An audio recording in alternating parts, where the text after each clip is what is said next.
بسم اللہ الرحمن الرحیم۔ السلام علیکم عزیز طالبات، آج ہم اپنے سبق پاکستان کی شہزادی کا بقیہ نصف مطالعہ کریں گے۔ اس کے ساتھ آپ کو خلاصہ بھی کروایا جائے گا، تصاویر منسلک کر دی جائیں گی پلانوں کے ساتھ۔ آئیے سبق کے مطالعے کا آغاز کرتے ہیں۔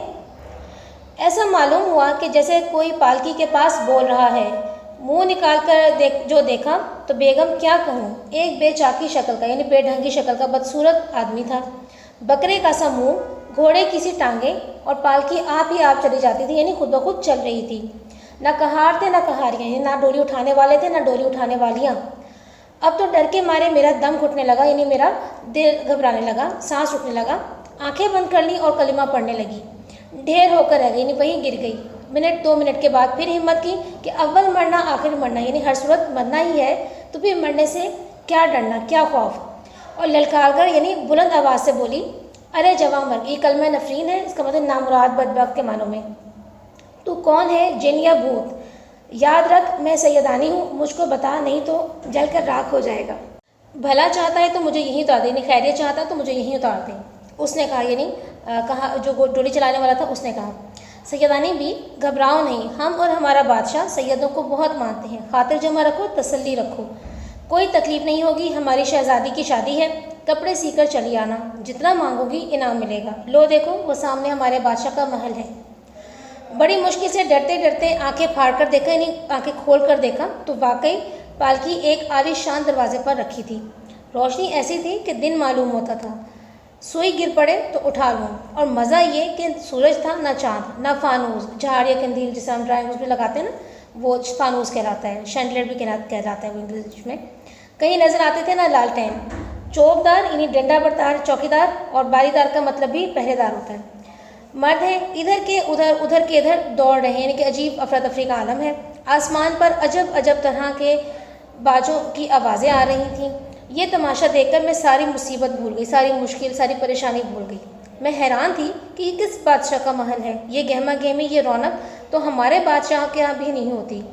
قصے کہانیوں میں جیسی پریوں کا ذکر سنا ہے، ایسی ایک پری شانوں پر یعنی کندھوں پر، بال بکھرے ہوئے، بازوؤں پر میرے پاس آئی اور مہین یعنی کہ باریک آواز میں بولی، سیدانی بھی بڑی راہ دکھائی، یعنی بڑا انتظار کروایا، ہمارے بادشاہ اور بادشاہ بیگم کب سے تمہارا انتظار کر رہے ہیں، آؤ چلو میں تم کو محل کے اندر لے چلوں۔ میں پالکی سے اتری اور چادر کو اچھی طرح اوڑھ اس پری کے ساتھ ساتھ چلی۔ کیا کہوں، اندر کیا بہار تھی، کیا رونق تھی، ہزاروں پریاں، گورے گورے رنگ، بوٹا سکت یعنی لمبا قد، زرد پر چمکدار کپڑے، ہنستی چوہنے کرتی یعنی کہ شرارتیں کرتی، اہلی گہلی یعنی اترائی خود پر ناز کرتی پھر رہی تھیں۔ چمن باغ ایسا کہ نہ دیکھا نہ سنا، ہر درخت کا تنا چاندی کا، سونے کی شاخیں، زمرد کے پتے، پھلوں کی جگہ کہیں لال لٹک رہے، لال جو ہے قیمتی پتھر ہوتا ہے، کہیں نیلم کہیں پکھراج، یہ سارے قیمتی پتھروں کے نام ہیں۔ پھولوں پر یہ عالم تھا، یہ حالت تھی پھولوں کی جیسے ہیرے چمک رہے ہوں، کلیاں تھیں کہ سراہی دار موتی، خوشبو سے دماغ مہکا جاتا تھا، حوضوں یعنی تالابوں کا پانی اللہ اللہ، چاندی کے ورق بکھرے ہوئے معلوم ہوتے تھے، یعنی کہ اتنا شفاف اور اتنا چمکدار پانی تھا، ایسے لگتا تھا جسے چاندی بکھری ہوئی ہے، بہت چمکدار اور شفاف۔ فواروں میں سے موتیوں کی بوچھاڑ یعنی برسات ہو رہی تھی۔ چلتے چلتے ایک بارہ دری میں پہنچے۔ بارہ دری لفظی مطلب کریں تو 12 دروازوں کا کمرہ یعنی ہوادار کھلا کمرہ۔ بارہ دری کی سجاوٹ کیا بیان کروں، کیا بتاؤں، قلعے کے دربار بھی دیکھے ہیں مگر اس جیسا منظر، اس جیسا سما آج تک نظر سے نہیں گزرا۔ سینکڑوں کئی سو سرخ، سبز، نیلی، زرد یعنی پیلے رنگ کو ذرا گہرا کر لیں، گہرا پیلا، اودی، مٹیالی، سفید کرسیاں بچھی تھیں، رنگ برنگ کے بلور کی تھیں، یعنی کہ بلور یعنی شیشے جیسی تھیں یا کسی اور چیز کی، ایسی شفاف، ایسی صاف کہ آر پار نگاہ گزر جاتی تھی، یعنی کہ دونوں طرف آسانی سے دیکھا جا سکتا تھا، اور ان پر حسین حسین پریزاد یعنی پریوں کی اولادیں جگمگاتے لباس پہنے بڑے ٹھسے سے، بڑے ناز سے، بڑے مزے سے بیٹھے تھے۔ بیچ میں درمیان میں ایک نمگیرہ شامیانہ یا سائبان جسے کہتے ہیں کہ نیچے ایک بڑے یاقوت کے تخت پر جس میں ہیرے اور پنے کی پچی کاری کا یعنی نقاشی کا، نقش و نگار کا کام تھا، بادشاہ اور بادشاہ بیگم عجیب شان سے بیٹھے ہوئے تھے۔ بادشاہ بیگم کے پہلو میں یعنی برابر یا ساتھ ایک لڑکی کوئی 14-15 برس کی، چہرہ جیسے 14ویں رات کا چاند، زلفیں کھلی ہوئی یعنی بال کھلے ہوئے، کئی رنگ کے پر اور ایسی چمکدار کہ آنکھ نہیں ٹھہرتی تھی، یعنی نظر نہیں ٹھہرتی تھی۔ سر پر نیم تاج رکھے بیٹھی تھی اور تینوں کی پوشاکیں یعنی لباس ایک رنگ کی ہوں تو بتاؤں۔ گھڑی میں 4 رنگ بدلتی، یعنی لمحہ لمحہ رنگ بدل رہی تھی۔ میں آگے تو بڑھ رہی تھی، نہیں آگے تو جا رہی تھی، مگر ہاتھ پاؤں کانپ رہے تھے، ڈر سے نہیں حیرانی سے کہ یا اللہ یہ کون لوگ ہیں، میں جاگ رہی ہوں یا خواب میں یہ پرستان کی سیر ہے، اور اگر جاگتے میں کوئی پری یا دیو مجھے اڑا کر یہاں لے آیا ہے تو دیکھیے گھر الٹا جانا بھی ہوتا ہے یا نہیں۔ الٹا جانا یعنی کہ واپس جانا بھی نصیب ہوتا ہے یا پلٹنا بھی نصیب ہوتا ہے یا نہیں۔ اسی سوچ میں تخت کے پاس پہنچ گئی۔ بادشاہ میری گھبراہٹ دیکھ کر مسکرائے اور بادشاہ بیگم نے مجھ سے کہا، آؤ سیدانی بھی آؤ، مزاج تو اچھا ہے، یعنی طبیعت تو اچھی ہے، میں نے سنا ہے کہ راستے میں تم بہت ڈری۔ میں بولی، حضور کو دعا دیتی ہوں، اور حضور ڈرنا کیسا، وہ تو اللہ تعالیٰ نے مدد کی، نہیں تو جان نکلنے میں کسر یعنی کمی ہی کیا رہی تھی۔ صدقے مولا کے نام پر۔ بادشاہ اور سارے درباری سروقت کھڑے ہو گئے، یعنی سیدھے کھڑے ہو گئے، اور بادشاہ فرمانے لگے، سیدانی بھی تم جانتی ہو ہمارے ہاں اس نام کی کتنی عزت ہے۔ میں نے دل میں خدا کا شکر ادا کیا کہ جو کچھ بھی ہو یہ لوگ ہیں مسلمان، اور اب کسی بات کا ڈر نہیں۔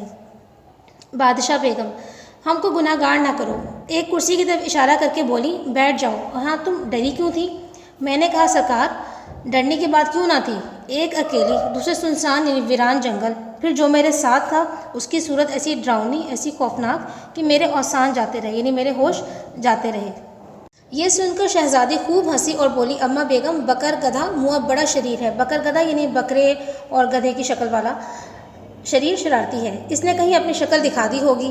اب میرے پیٹ میں پھر ہول اٹھنے لگے، مجھے پھر خوف ہونے لگا کہ کہیں یہ صورتیں بھی نقلی نہ ہوں، مصنوعی نہ ہوں، اور بولا کر یعنی گھبرا کر چاروں طرف دیکھنے لگی۔ بادشاہ بیگم سمجھ گئیں کہ شہزادی کی باتوں سے سیدانی کے دل میں ہماری صورتوں کی طرف سے کچھ شبہ، کچھ شک ہو گیا ہے۔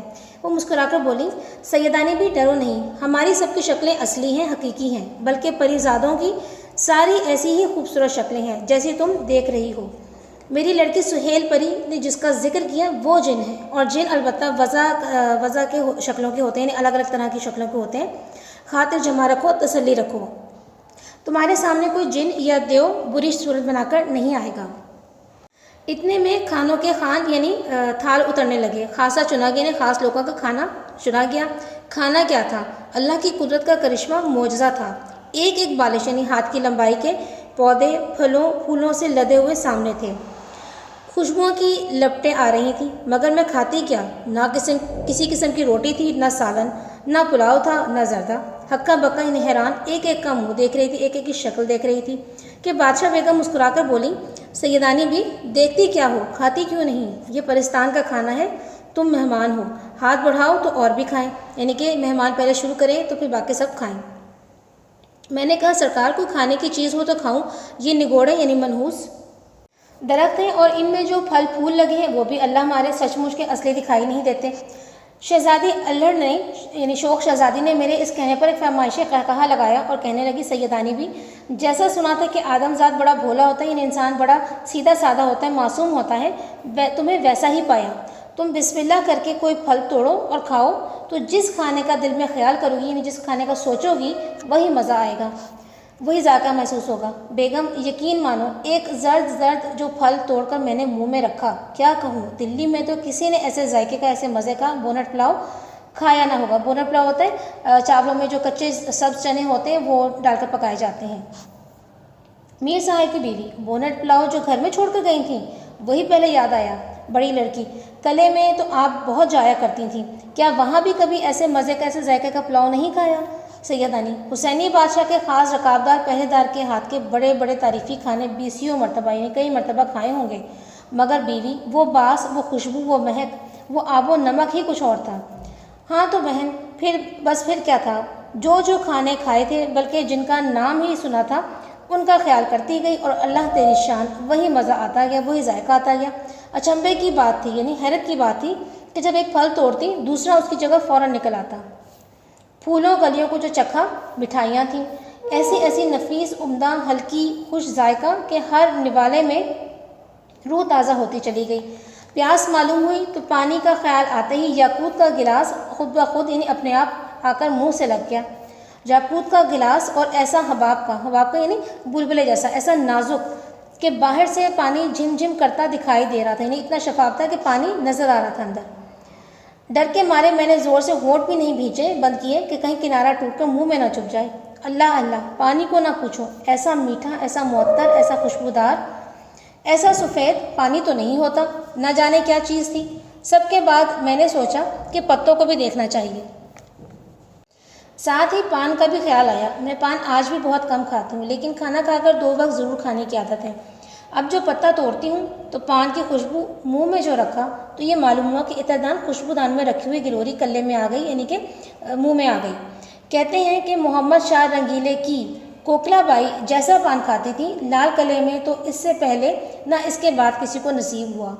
مگر میں کہتی ہوں کہ اگر وہ پرستان کی اس پتے کو ایک دفعہ صرف سونگھ لیتی تو ساری عمر سر دھنتی رہتی، یعنی ساری عمر تعریف کرتی۔ مشک و عنبر خوشبوؤں کے نام ہیں۔ پڑے ہوئے کتھے اور سچے موتیوں کے چونے کا پان بھی اس کے آگے بے حقیقت ہے۔ جب سانس لیتی تھی نئی سے نئی خوشبو کی لپٹیں آتی تھی، مہک آتی تھی۔ اب بہن بادشاہ بیگم نے، جن کا نام زمرد پری تھا، توشہ خانے والیوں کو، یعنی سامان رکھنے کا جو کمرہ تھا، وہاں کے لوگوں کو حکم دیا کہ شہزادی کے کپڑے لاؤ۔ کشتیوں پر کشتیاں، تھان پہ تھان آنے لگے۔ کپڑوں اور گوٹا کناری کو دیکھ کر میری تو عقل جاتی رہی، یعنی مجھے ہوش ہی نہ رہا۔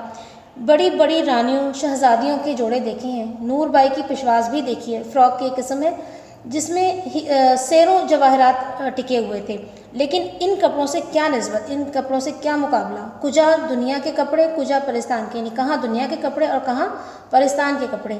آنکھ نہیں ٹھہرتی تھی۔ ریشم اور سونے کی تاروں سے بنی ہوئی آب رواں، موتیوں سے لیسی ہوئی گلشن، ایسا ہی کم خواب اور ضربت یہ قیمتی کپڑوں کے نام ہیں کہ دید نہ شنید، یعنی نہ دیکھا نہ سنا۔ گوٹا وہ کہ دنیا دیکھے اور اش اش کرے، یعنی حیران ہو جائے، تعریف کرے۔ رنگ رنگ کے جواہرات کی لڑیاں تھیں۔ جب سامان آ گیا تو بادشاہ بیگم بولی، لو بی سیدانی، اب تم اپنا ہنر دکھاؤ، اپنا فن دکھاؤ۔ بہت تمہاری تعریف سنی ہے، ہم تو جب جانیں کہ پرستان میں بھی تمہارا نام ہو جائے، پرستان میں بھی تمہارا نام مشہور ہو جائے، تمہاری شہرت ہو جائے۔ میں دل میں تو بہت پریشان ہوئی کہ یا اللہ، میں یہاں کیا کاریگری، کیا فن دکھاؤں، کون سی وضع، کون سے انداز ٹانکوں کہ ان کے لیے نئی ہو۔ مگر زبان سے کہا، حضور اللہ مالک ہے، وہی آبرو عزت رکھنے والا ہے، صبح ہونے دیجئے، جو کچھ مجھے آتا ہے حاضر ہوں۔ وہ ہنس کر بولی، سیدانی بھی، پرستان میں نہ دن ہوتا ہے نہ رات، ایک ہی موسم اور ایک ہی وقت رہتا ہے، تم جب چاہو کام شروع کر دو۔ میں نے تعجب حیرت سے عرض کیا، تو کیا یہاں لوگ سوتے نہیں؟ کہنے لگی، یہاں سونے کا کیا کام، نیند پرستان میں نہیں آتی، ہمارا مشغلہ، ہمارا شوق تو 8 پہر، یعنی سارا وقت سیر سپاٹے ہے، گھومنا پھرنا ہے۔ پرستان سے جی اکتایا، دل گھبرایا، دل بیزار ہوا تو دنیا والوں کے خوابوں میں چلے گئے۔ بہن میں نے دیکھا کہ واقعی نیند کا نام بھی آنکھوں میں نہیں، یعنی کہ اب سیدانی بھی کو بھی کریں کہ ان کو بھی وہاں پر نیند نہیں آ رہی تھی۔ نہ پیٹ میں گرانی یعنی بوجھ، نہ سر بھاری، نہ انگڑائیاں نہ جمائیاں، یعنی سونے کی نیند آنے کی کوئی کیفیت نہیں۔ سوچا کہ دیر کیوں لگائی جائے، قطر بیونت یعنی کاٹ چھاٹ کا سامان تو موجود ہی تھا۔ اللہ کا نام لے کر جوڑے کترنے لگی، یعنی کہ کاٹنے لگی، اور اسی وقت سینے اور ٹانکنے کا لگا دیا۔ ادھر میں ایک طرف بیٹھی ہوئی اپنے کام میں مصروف تھی، ادھر ناچنے گانے والی پریوں کے تخت اتر رہے تھے، ایک سے ایک طرح دار یعنی خوبصورت، ایک سے ایک شوق شرارتی، اپنے فن میں استاد ماہر۔ نہ کانوں نے کبھی ایسا گانا سنا تھا، نہ آنکھوں نے ایسے ناچ، ایسے رقص دیکھے تھے۔ آوازیں تھیں کہ جیسے کوئی نے مل کر کوکیں، ناچ تھا کہ ہوا میں جیسے تتلیاں اڑ رہی تھیں۔ کیا پوچھتی ہو بیگم، خدا کی قدرت کا تماشا تھا، لیکن مجھے تو اپنی فکر تھی کہ کہیں جلدی کام نپٹے، مکمل ہو اور چھٹکارا پا کر، نجات پا کر گھر جاؤں۔ ذرا کی ذرا آنکھ اٹھا کر دیکھ لیتی اور اپنی سوئی چلانے لگتی۔ اس کی کارسازی کے قربان، یعنی اللہ تعالیٰ کے بارے میں بات ہو رہی ہے، کام بنانے کے قربان، سب کے مشکل کشا کے، یعنی مشکل حل کرنے والے کے، عقل نے ایسا کام دیا کہ اور پہلے ہی جوڑے میں واہ واہ ہو گئی، تعریف ہو گئی، یعنی کہ اس انداز کا جوڑا ٹانکا کہ ہر طرف تعریف ہونے لگی۔ شہزادی کا چہرہ بھی خوشی کے مارے پھول کی طرح کھل گیا۔ اب کیا تھا، میرے ہاتھ پاؤں میں گھوڑے لگ گئے، یعنی کہ میں تیزی سے کام کرنے لگی۔ دنوں کا کام گھڑیوں لمحوں میں ہونے لگا۔ کہانی بہت لمبی ہے، کہاں تک کہوں، جس کام کی آدمی دھن باندھ لے، ارادہ کر لے، وہ ہو ہی جاتا ہے۔ آخر سارے جوڑے سل بھی گئے اور ٹک بھی گئے۔ کتنے دن لگے یہ کون کہہ سکتا ہے، وہاں دنوں کا حساب ہی نہ تھا۔ ہاں اگر یہاں اتنا کام کرتی تو خدا جھوٹ نہ بلوائے، میرے اکیلے ہاتھ پر، یعنی میں اکیلی کام کرتی تو 1 سال سے کم نہ لگتا۔ اس عرصے میں ساری پریاں خاص طور پر شہزادی مجھ سے بہت محبت کرنے لگی تھی۔ خالہ سیدانی کہتے کہتے اس کا منہ سوکھتا تھا۔ گھنٹوں میرے پاس بیٹھی رہتی اور مجھ کو سوئی چلاتے دیکھا کرتی۔ تم جانو، تم سمجھو، پاس رہے کا بڑا اثر ہوتا ہے، یعنی کہ صحبت کا یہ بڑا اثر ہوتا ہے، ساتھ رہنے سے تعلق مضبوط ہوتا ہے۔ مجھے بھی اس کی بھولی بھالی معصوم شکل پر پیار آتا تھا، مگر دل کو کیا کرتی، یہ نگوڑا، یہ کمبخت نامراد تو یہاں پڑا تھا، یعنی دنیا میں لگا تھا۔ گھر کی یاد چین نہیں لینے دیتی تھی۔ ہائے اپنا کھنڈلا یعنی کہ جھونپڑا، معمولی مکان پرستان میں بھی نہیں بھولا۔ آخر جب سارا کام ان کی مرضی کے مطابق ہو گیا تو میں نے کہا، حضور، خدا نے مجھے سرخرو کیا، کامیاب کیا، مولا نے میری آبرو رکھ لی، میری عزت رکھ لی۔ سرکار کی شہزادی کی شادی اور شہزادی کو یہ جوڑے پہننے مبارک ہوں۔ اب لونڈی یعنی خادمہ کو، ملازمہ کو رخصت کیجیے، جانے دیجیے۔ بادشاہ بیگم بولی، سیدانی بھی ہمارا جی چاہتا ہے کہ شہزادی کی شادی دیکھ کر جاؤ۔ سچ کہوں میرا جی بھر آیا، یعنی میرا دل بہت مچلا، مگر سوچا کہ سیدانی دیوانی ہوئی ہے، تو خاکی، تو مٹی کی بنی ہوئی، یہ آچی یعنی یہ آگ کے بنے ہوئے، زیادہ میل اچھا نہیں، زیادہ ملنا اچھا نہیں۔ ذرا سی دیر میں بگڑ جائیں، ناراض ہو جائیں تو جلا کر خاک کر دیں گے، راکھ بنا دیں گے۔ بھاڑ میں جائے، جہنم میں جائے پرستان، اور پرستان کی شادی، چل اپنے گھر چل۔ اور ہاتھ جوڑ کر عرض کیا، ادب سے کہا، شہزادی کی شادی آپ کو جم نصیب ہو، مجھے تو جانے دیجیے۔ یہ سن کر شہزادی کی آنکھوں میں آنسو بھر آئے۔ وہ بولی، سیدانی بھی تم کیوں جاتی ہو؟ ہمارا دل کرتا ہے، ہمارا دل پریشان ہوتا ہے، گھبراتا ہے۔ نہ جاؤ، یہیں رہو۔ میرے کلیجے پر چوٹ سی لگی، یعنی کہ مجھے افسوس ہوا، دکھ ہوا۔ بڑی مشکل سے اپنے آپ کو سنبھال کر بولی، سیدانی تم پر واری، تم پر قربان۔ بیوی، تم اپنا جی بھاری نہ کرو، تم پریشان نہ ہو، تم بلاؤ گی تو 100 دفعہ آؤں گی۔ ایک اچانک دنیا نہیں چھوٹ سکتی، مٹی مٹی میں خوش رہتی ہے۔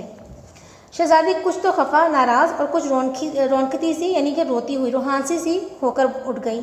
بادشاہ بیگم بولی، اچھا بھی سیدانی، تمہاری مرضی، جاؤ، خدا حافظ۔ اور اسی کل منہ یعنی اسی بدشکل بکر گدھے کو حکم دیا کہ سیدانی بھی کو ان کے گھر پہنچا دے۔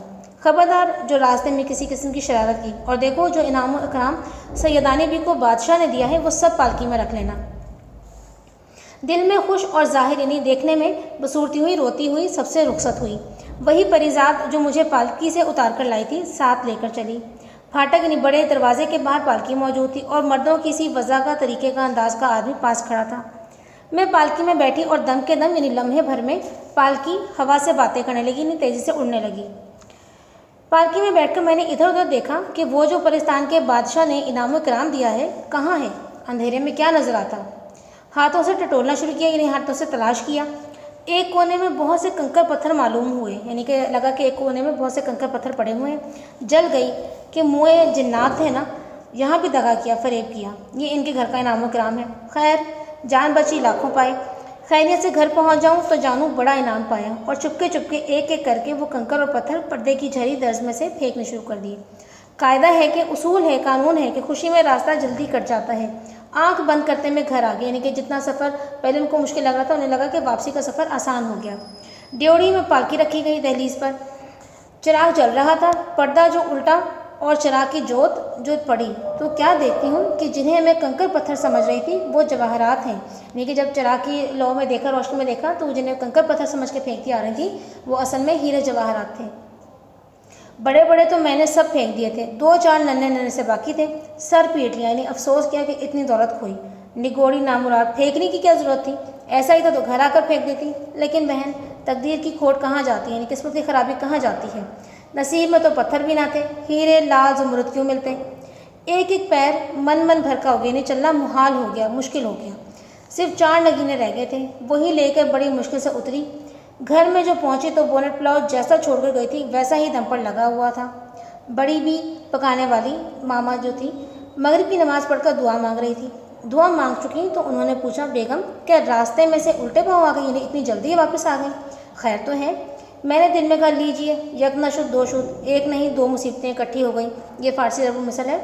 پرستان میں خدا معلوم کتنے مہینے لگے اور یہاں ابھی چاولوں کو دم بھی نہیں آیا۔ اور بڑی بھی سے بولی، ہاں بھی بھوک لگی ہوئی تھی اور کچھ جی بھی ٹھیک نہ تھا، راستے سے ہی آ گئی، اب انشاءاللہ کل جاؤں گی۔ تو اسٹوڈنٹس، یہ تھا ہمارا آج کا سبق۔